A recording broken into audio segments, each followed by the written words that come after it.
আর হচ্ছে গাছের জন্য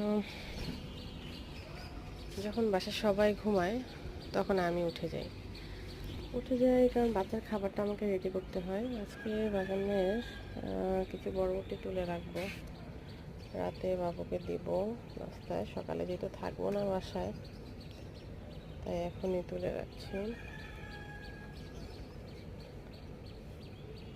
আস্তে আস্তে হয়তো বিকাল হতে পারে।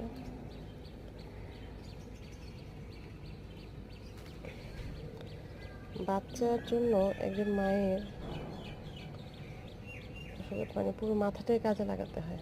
রাতে ঘুম হয় না, সকালবেলা বাচ্চা কি খাবে সেই জন্য তাড়াতাড়ি উঠে যেতে হয়। মায়েদের আসলে কোনো রেস্ট নেই। হয়তো আপনি বসে আছেন, তারপর দেখা যাবে যে আপনি ব্যস্ত। কেন?